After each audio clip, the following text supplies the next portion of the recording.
Huku gumzo dhidi ya watu wanaohusiana kimapenzi kwa jinsia moja ikizidi kupamba moto, wabunge pamoja na mwasilishi wa mswada huo bungeni Peter Kaluma wamesimama kidete kupinga vikali uamuzi wa Mahakama Kuu.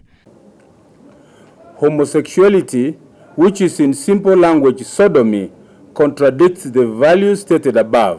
It goes against our culture and norms. It is destructive to the mind and the body. It is a foreign imposition that can be termed as neocolonialism. So we want to deal in our bill with those people who are promoting, with those people who are aiding and abetting, the people running those sacred places for such purposes. We want even to sanction law enforcement agencies. Because you can ask yourself, if the police are not acting, what remedy are Kenyans left with? Mbunge huyu anasema sheria inayopendekezwa inalenga kulinda familia zinazolenga kukatisha tamaa za watu wa aina hii. And remember, imagine even if you are a child, the Supreme Court rightly says these things are criminal acts in Kenya, they're not just sins. But then the Supreme Court goes ahead and says that the association of these criminals still has to be registered. What are you talking about? What a contradiction. It's like telling convicts, murder convicts, you can register murderers association. What will stop terrorists from approaching the NGO's board to say we also want to be registered? It will stop rapists from saying we can now be registered. Yeah. We are going back to that Supreme Court, and I'm encouraged by the position taken by the churches. The Bible says in Leviticus 18:22, do not practice homosexuality, having sex with other man as with a woman. It is detestable sin.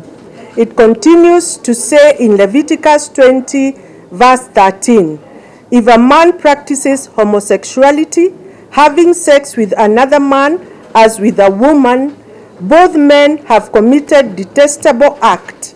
They must both be put to death, for they are guilty of a capital offense. Kulingana nao, wana kila sababu ya kufikiria mataifa ya nje yanashurutisha Wakenya katika hali hii kupitia misaada. But as we do that, we want to encourage our institutions to know that they exist for Kenya, not for foreign powers. Do you find it any coincidental that that determination by a majority of the bench members in the Supreme Court was handed down when the First Lady of the United States of America was arriving in Kenya? It's not a coincidence. Is it coincidental that then you see her giving us some 16 billion for hunger? This hunger of ours, which makes people think our moralities can be bought. Why don't we have measures to end it?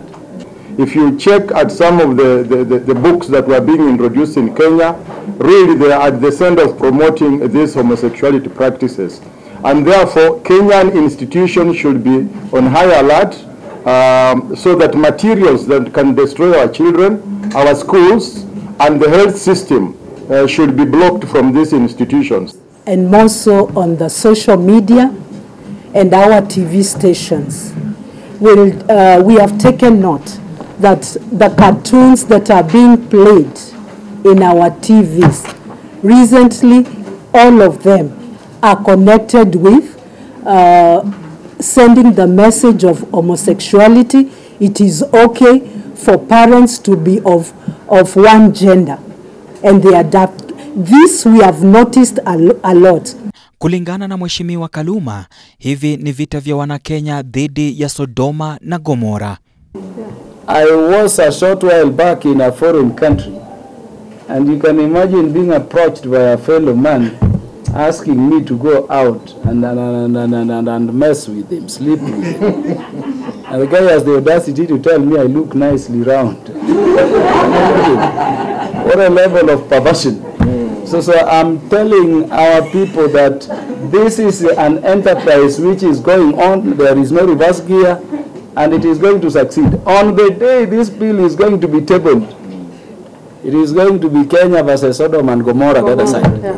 Anybody who will rise to oppose will belong, and Kenyans will see them, to Sodom and Gomorrah. Yeah. Haya yanajiri kufuatia uamuzi wa Mahakama ya Juu kuruhusu Tume ya Kitaifa ya Haki za Kibinadamu ya Mashoga na Wasagaji kusajiliwa kisheria. Mahakama iliamua kwamba ingawa ushoga ni kinyume cha sheria nchini Kenya, haiwezi kunyima jamii haki ya kujumuika. Nikiripotia runinga ya Ebru, mimi ni Ode Francis.